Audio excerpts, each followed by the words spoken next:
Hi everyone, and welcome to my channel, A Magical Life with Ayla. I'm Ayla Hallel, and today we're going to be talking about a little formula to help you get all of the aspects of your being on the same page. So let's get started.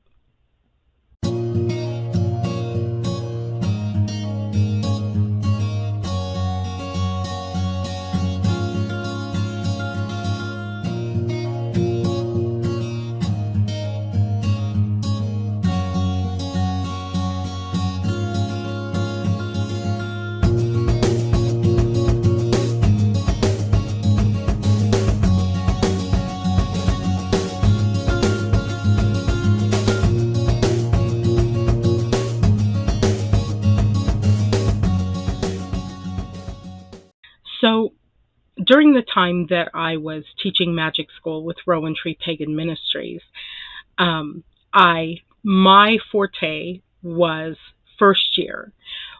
First year dealt a lot with healing and getting people to um, change their vibration through their thoughts and their feelings so that they could have the cellular healing that was needed to go on to create very powerful magic. Now, don't be hung up with the word magic. Um, Another word that you can use for magic is manifesting. It's all the same thing. What we do with magic is we have a thought. The thought creates an emotion or a feeling, and then that reverberates out into the universe and vibrates back to us that which we are seeking or that which we are creating in our life. Um, so, so before you come into this place of manifesting, though, it's a really, really good idea to do some healing first. And that's what this whole channel has been about. It's about doing the healing clear down to the cellular level. Our atoms, our molecules, our atoms, our cells, our tissues, our organs, and our systems are all affected by what we think, by what we say, and by what we do. And that is our formula for that we're going to talk about today.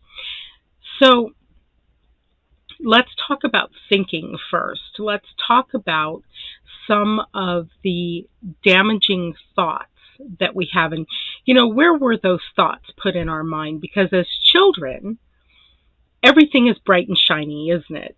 We go after our day, we get up in the morning, we want to just figure out what kind of fun we can have, and we go after that.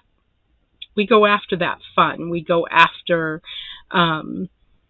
seeing what we can get into, seeing who we can meet, seeing what kind of fun we can have.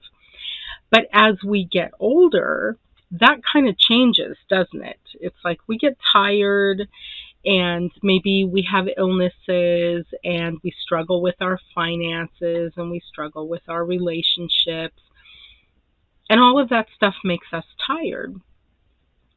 So where did that exuberance of our youth go? It went out the window with the knowledge of being in the third dimension, didn't it? But, I really think that we can get that back. I really think that we can, as adults, and particularly as older adults, I'm almost 60, I think that we can get that back. I think we can get that fun and that enthusiasm and that bright, shiny life back. But I think it takes effort, and I think it takes time. And I think anybody who's coming on to this path of enlightenment, thinking that, oh, I'm going to whip this out as quick as I can, I don't think that's going to happen. I think it takes time, and I think it takes effort to get back to that place of our childhood. So let's start with what we think. So what are some of the damaging thoughts that you have? Think about it for a moment. Do you think that you're ugly? Do you believe, which is a form of thought, that life is hard and it's always going to be hard and that's just the way it is? Do you think that you're unlovable? Do you think that poverty is just a part of living in the third dimension? So these are all some very damaging thoughts that will drag your cellular vibration down into, I like to say into the mud, but it just drags it down. You know, a computer that's just overloaded, it's got too much stuff on it, it's going too slow. That's what happens to our vibration. It just gets overloaded, we get tired, it's slow, and the vibration just doesn't move very quickly. Okay, so we want to start kind of interrupting those thoughts, and I've talked about pivoting before. I've talked about interrupting a thought and exchanging that old thought for something new. Poverty is something that we struggle with in the third dimension, but you don't have to struggle with it.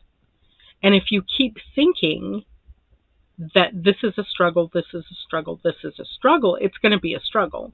If you keep thinking, let's change that up. Maybe not to I'm wealthy. Does that make you feel funny inside your heart? Maybe not go that far, that fast. Maybe just change it up. So we struggle with wealth in this third dimensional reality. But maybe you don't have to. Maybe you can look around and find ways that you can overcome struggling with wealth, or I should say struggling with poverty. We don't struggle with wealth, we struggle with our poverty.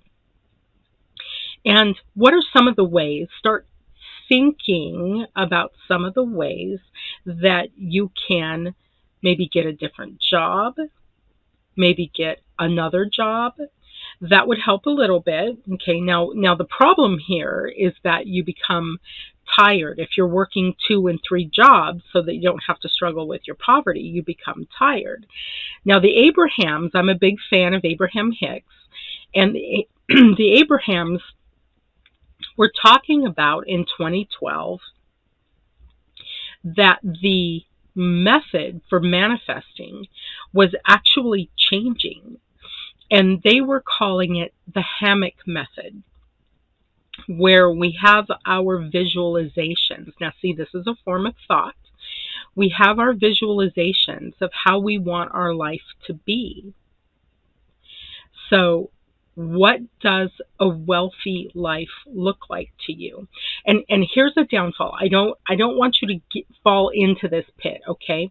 I don't want you to tell yourself, oh, I don't want to be rich. I just want enough money to pay my bills. No, that's not correct. You want to be rich. There's nothing wrong with having money.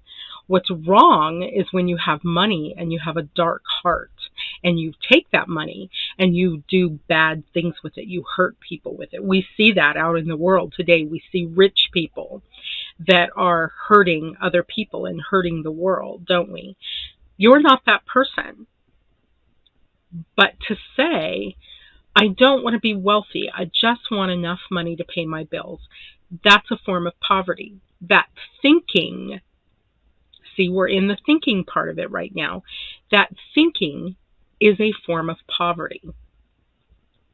You want enough money for everything you want to do, to get your bills paid, to buy some toys, to have some fun, to put your kids through college. You want enough money for all of that. You do, trust me. So that then becomes our visualization, which is a form of thought, isn't it? That is our visualization. Visualize what a wealthy life looks like to you. Visualize that. What does that look like to you?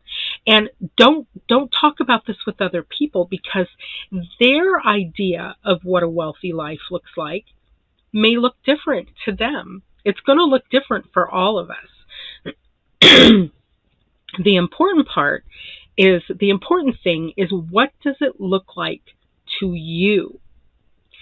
Spend 15 or 20 minutes a day visualizing this.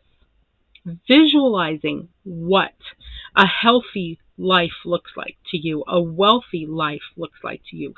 Spend 15 minutes a day if you're trying to create a relationship in your life. If you are creating a relationship in your life, spend 15 minutes a day visualizing that, thinking about it. How does it make you feel?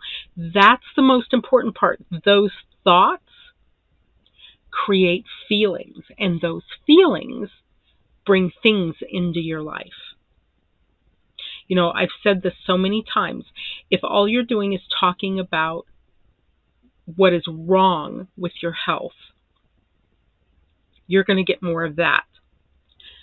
Stop talking about what isn't there in your life and start visualizing how you want that thing to be, how you want your health or your wealth or your love. How do you want that to be in your life? That's what you're going to see in your mind. And that's the thinking part of it. Think good thoughts. On the months that you get your bills paid, think about that. Think how wonderful that feels, because those feelings of getting your bills paid that month is going to create more of what got your bills paid, right? Think about it. Okay, so that's the thinking part. Conscious thoughts. Conscious thoughts will eventually override or imprint over the top of subconscious thoughts. Lots of times I have a little recording device, and I will put a recording on there and loop it, and then lay down to take a nap, put my earphones in, and have those thoughts going into my mind all the time, that everything in my life is good, that I am wealthy, that I am healthy, and I am loved. And I have an abundance of these things in my life. I want to stay in that place. So that's one thing you can do in addition to visualizing. So the next thing that we move on to is talk. Okay. We know that self-talk is very important. If we're constantly verbally lamenting that we don't have enough money, or we're not healthy enough, or nobody loves us, that's going to feed into those thoughts. Those words are going to feed into those thoughts. So we want to start changing up our self-talk. You know, maybe this is the way it is now. Maybe whatever you're struggling with is the way it is now. But it doesn't have to be that way forever. And you can tell yourself, this is temporary. I'm working on it. We're changing this. We're going to do something different. So self-talk is probably the most important thing. The second most important thing in talk is, who are you having conversations with? And how are they undoing what it is that you're trying to create in your life? I'll give you an example. So there was a point where William and I were going to buy a house, and I've given you this example before, but this is like the quintessential example of who not to talk to. Which, unless this person understands your manifesting process, unless this person is involved in a manifesting process of their own, don't talk to them. These people who are not involved in their own manifesting process, or they don't understand what you are doing with your own process, they don't know how to have a conversation with you. So William and I were going to buy a house, and we had no good credit, we had no down payment, and I believed in my heart that there's the thinking part of it again, that there was a way to do this, that we could find people and situations that could help us. And if they couldn't help us right away, maybe they could help us get on the track so that maybe in a year and a half, we could buy a house. We went down that road. We started talking to people. We found somebody that would help us, and we bought a house. But I never once thought we weren't going to buy a house. I made the mistake during the process of looking, when we were just making up our mind we wanted to buy a house. This has been years ago. And I made the mistake of talking to this friend or that friend, and I was met with, oh, you must have really good credit. No, I didn't have really good credit. I had average credit, below average credit slightly. Oh, well, then you must have a really good down payment. No, I don't have any down payment at all. Then I was met with, well, then you're not going to buy a house. As if this person knew my process. This person did not know my process. Nobody knows your process. And you may be at the beginning of getting well, getting yourself healed, and learning how to manifest. And you may not know your process yet. So that's why it's extra important that you're careful who you have conversations with. Make sure that you are having conversations with people who understand what you are doing. Okay, so that's the thinking, the saying, and then the doing. What is the doing part of the manifesting process? Now, you want to get thinking, saying, and doing. They're separate ideas, and you want to get all those ideas on the same page. So the doing part may be, if you're manifesting your health, if you're healing your body, you're healing your mind, you're going to the doctor, you're going to the therapist, you're listening to the healers such as myself, you may have to quit some of the behaviors that brought you to that place of unhealth. Okay? And I know that's hard. That's a really hard thought. But if you want to heal your body, stop smoking. Stop smoking. I'm sorry, but smoking makes you sick. If you want to heal your body, stop drinking to excess. You cannot be healthy and drink to excess every day. Okay? So stop overeating. Stop eating all the sugar and the carbs. Look at the way your life is. Look at the things in your life that could quite possibly be making you ill. Are you involved in a toxic relationship? Are you involved in some other addiction like gambling or sex? Get help for these things and get them under control. Because if you're chasing after your health and you're still doing these things that made you unwell in the first place, it's going to be a little difficult. Now, I believe that we can use our thoughts and our feelings and our actions to stop these things. But eventually you are going to have to stop whatever it is that brought you here, that made you unwell in the first place.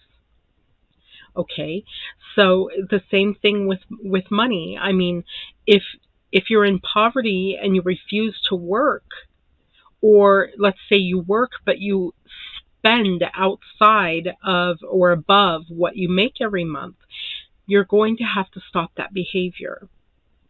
If you want to have a relationship and yet you're doing things that are sabotaging that relationship, you're going to have to stop that. You're going to have to get some help where somebody can help you understand what it is that you're doing and stop those behaviors. Okay? And start doing things. We're still in the doing part of this. So start doing things that uplift and lend a physical vibration to what you're trying to get done.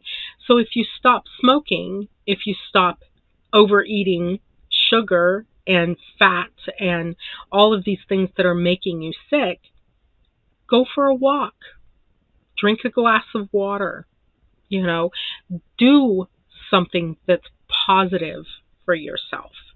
And I'm not talking about body positivity. That's a whole nother conversation. I'm talking about, when I talk about health, what I'm talking about is, how do you feel?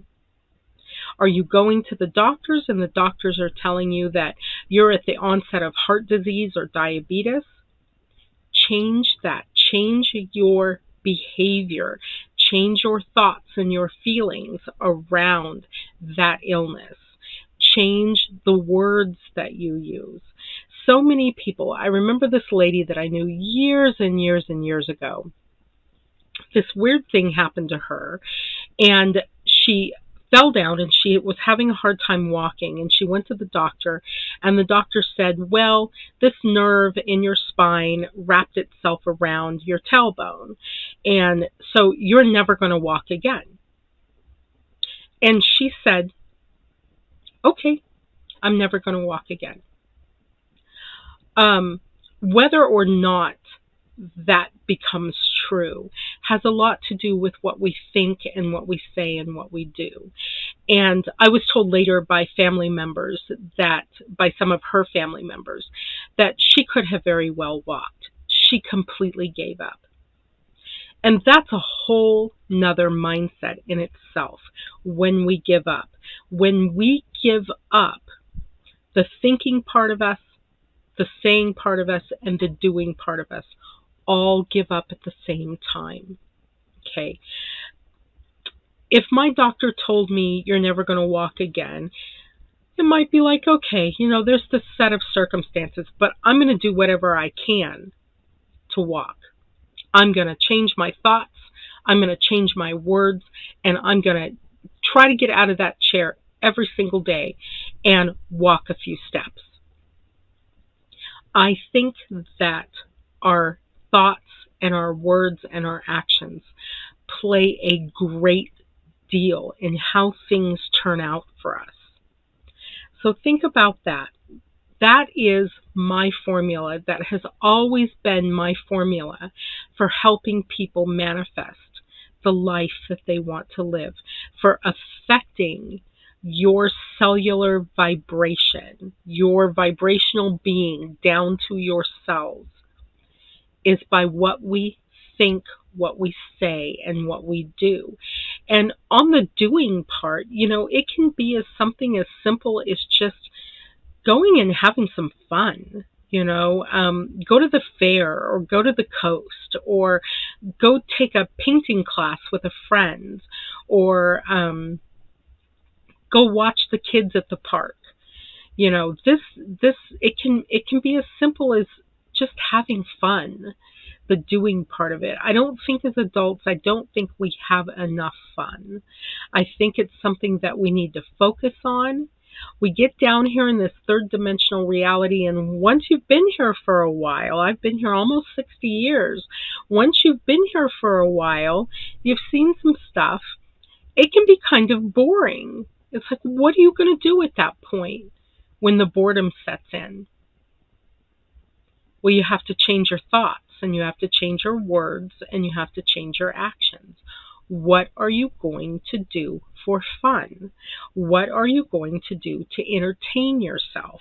And fun and entertainment works to really raise our vibration. I mean, is your favorite recording artist at the fair this year? Go and listen.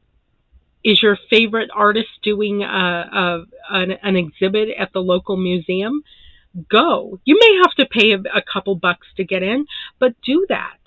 And go and look at the beautiful art that makes you feel good, right? Okay. So that's really all I have to say today.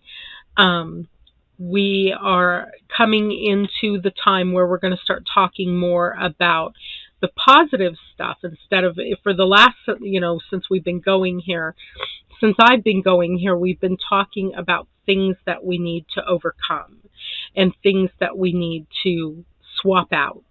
Okay, now it's time to start talking about those things that actually raise our vibration. Okay, like fun, like music, like art. Those things raise our vibration. Friends who are constantly encouraging us, and enthusiastic friends. Nobody wants to hang out with Eeyore, right? Um, so enthusiastic friends. Um, there are lots of things that we can do that actually encourage and um, reinforce a positive vibration, a high vibration. So we're going to get into more of that in the coming weeks for the rest of the year, and talk about some of that. So that's all I have to say today, and I will talk to you next week. I love you. Blessed be.